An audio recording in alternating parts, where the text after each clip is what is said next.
fiqh kita. Tak ada masalah. Situ. Soalan Allah, adakah makruh berludah dalam sejid pada pihak depan kita? Nah, ni kita duduk dalam sejid, depan mana? Ni depan Kaabah tu lah, mihrab kita ni tadi. Kita ludah di depan. Dan pada pihak kirinya, tetapi hendaklah dan pada pihak kanannya, tetapi hendaklah pada pihak kiri. Kalau nak peludahlah di sebelah kiri atau di bawah tapak kakinya jika ada dalam sejid itu di luar. Jika ada ia semayang di luar sejid. Luar sejid tak apa nak ludah dalam orang panggil apa? Ludah ke bawah kaki kita ni tak apa. Ni orang panggil apa? Ludah pada luar sejid. Dalam sejid tak boleh. Maka jika ada ia dalam sejid, bagaimana pula? Nak meludah tu boleh tak? Dia duk semayang-semayang, rasa gigi rasa berdarah. Rasa darah gigi ni. Darah daripada gigi kita ni sedikit dimaafkan. Tapi kalau lah ada rasa banyak rasa darah ni, lepas tu kita nak telan tak boleh lah. Telan dah batal lah semayang kita. Lepas tu kita kena meludah. Bila meludah ni tadi, nah dia kata sini makruh nak ludah lek depan tak boleh, ludah lek kanan tak boleh. Ludah boleh lek kiri, lepas tu lek bawah. Lepas tu kalau bawah ni kena orang duduk luar sejid. Dalam sejid benok pula ni boleh ke tak? Dia tanya situ. Dan masuk dalam kata dalam semayang pada masjid dan pada masjid, maka jika adalah pada masjid Madinah, apa hukumnya masjid Nabi ni dah? Kita nak meludah lek nu boleh tak? Maka betapa perbuatannya, adakah dikerjakan seperti yang lain?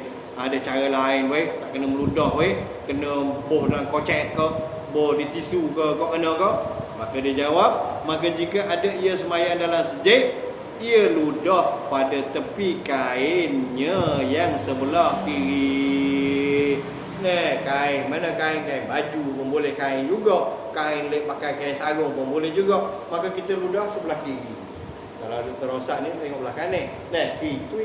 Maka lumur lah. Kena di bahu kita, di baju kita ni. Tak ada apa. Jangan ludah di sejid. Itu orang panggil apa? Adab juga tu. Tak beradab orang panggil orang ni dah.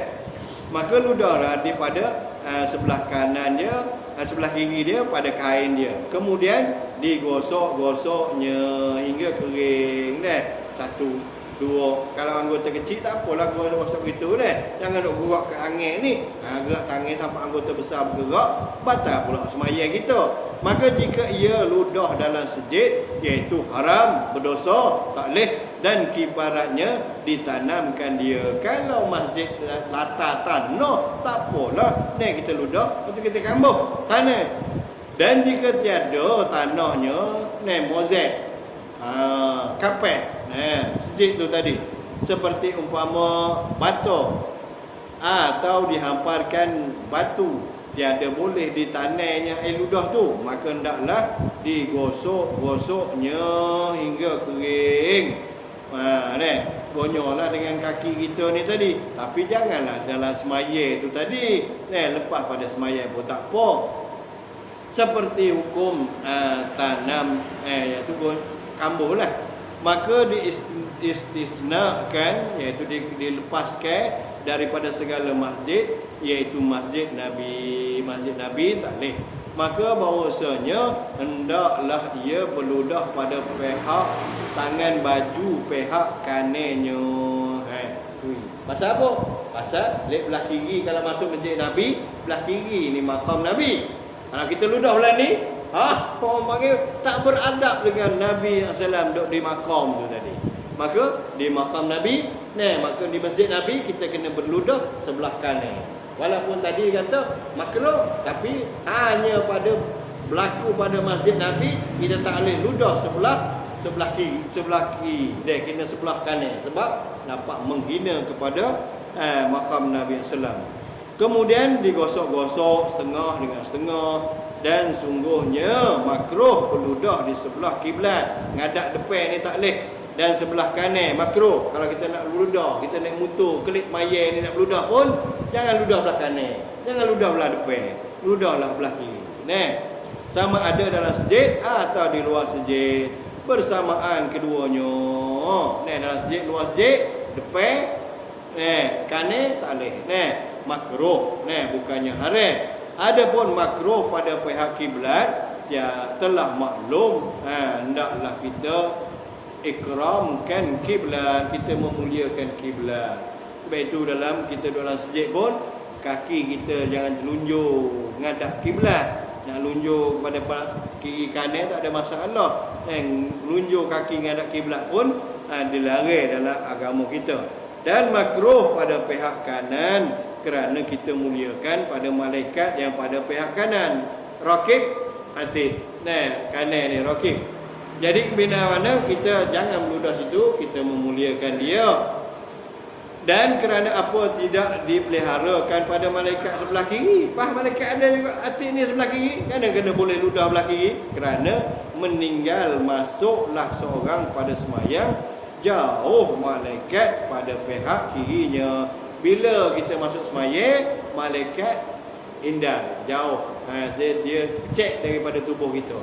Supaya dengan kita bersama dengan isteri kita atas katil.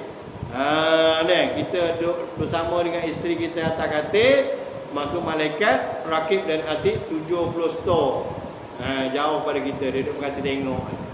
Dia ada nafsu, dia tak ada nafsu.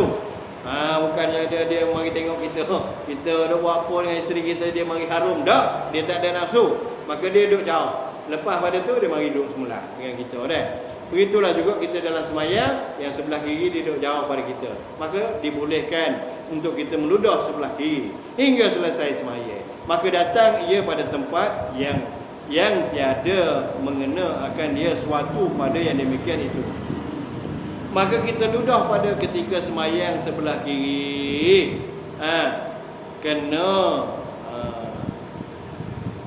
kirannya apa, iaitu kita ludah sebelah kiri ni tadi. Kenapa boleh diludahkan sebelah kiri? Bila malaikat pergi, siapa mari? Syaitan mari. Syaitan mari, apa yang syaitan mari? Yang ada di kita ni orang panggil kiran. Makhluk manusia ni waktu beranak, dia ada kiran, lepas tu raqib atid, 2 orang malaikat. Lepas tu ada seorang malaikat lagi yang menguruskan dalam kehidupan kita, ada 3-4 orang yang bersama dengan kita semua sampai hari kita wafat atau kita mati. Maka semua ni tadi akan pergi daripada tubuh badan kita. Jadi bila kita ludah ni kena kepada kiran, iaitu syaitan. Mimra Muhammad Ramli Bujeremi, dalam kitab Bujeremi ada ceritakan masalah. So ila radhiyallahu daripada seorang ihram dengan semayang. Ada 2 ni, panjang lebarnya. Ada apa nak tanya?